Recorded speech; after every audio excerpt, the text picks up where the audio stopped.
When I was at Columbia at the beginning, I was going to teach literature or philosophy, and but by the time I finished it, I went back to cooking, but at another level, if you want, because that's what I wanted to do at that point.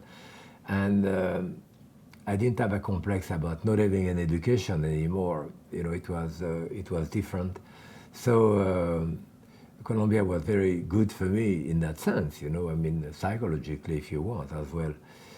And my English was better at the time, and so yeah, starting doing things like that on television, radio, to Helen Macaulay, you know, helped me with that as well, and Pierre, and cooking was kind of exploding a little bit all over the place, you know, after Nouvelle Cuisine came in the you know, the end of the 60s and so forth. So it was another world, and Hélène always pushed me to write, so I started writing for House Beautiful under her guidance, and I say, you know, it would be good to see how it's done, so people we should picture.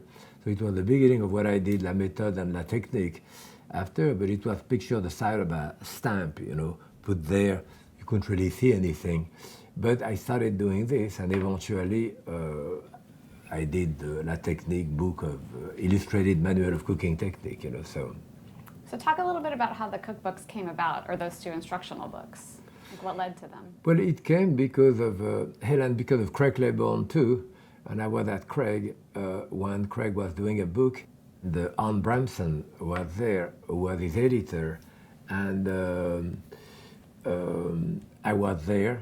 They were doing that, and at that point, Herb Nagourney, who became Anne Bramson's husband, and was the president of the New York Times Book Company at the time, and he told me, "Do you want to do a book with us?"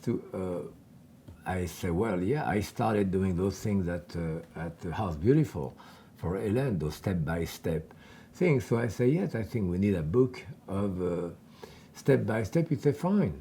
Come to see me." No, I did another book before, A French Chef Cooks at Home, that they had asked me to do, which was a book of recipe.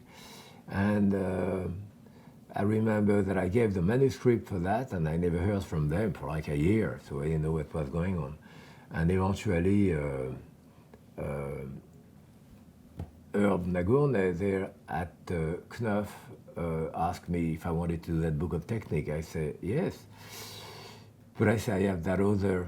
And of course, at the time, in any contract that you had, they put a clause that the next book belongs to them or whatever, so I was entitled. So he said, don't worry, I'll take care of it. So he did somehow, and so I did La Technique, and he said, how long will it be? I said, well, I don't know. I thought in my head, maybe 350 pictures and explaining too.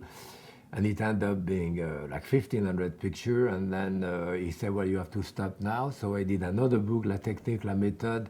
I changed the name, but it was a continuation of La Technique. Now those are together an illustrated manual of cooking technique, you know. And that I started also because I was starting giving cooking classes at that time, and I realized that people really didn't know. I peel an onion or I peel a carrot or something, and people say, oh, that's how you do it. I said, yeah, I mean, so very simple instructions. So I started with that, and I'm kind of very a bit Cartesian in my mind, so I like to break down and explain, and so that's what La Technique started, and we didn't have any recipe even at the end. It was just an illustrated manual of cooking technique, you know, that La Technique and La Méthode. I eventually did another book called The Art of Cooking, which was also an illustrated manual of cooking technique with recipe to at the end, which was probably the best book that I've done, probably the one who sold the least.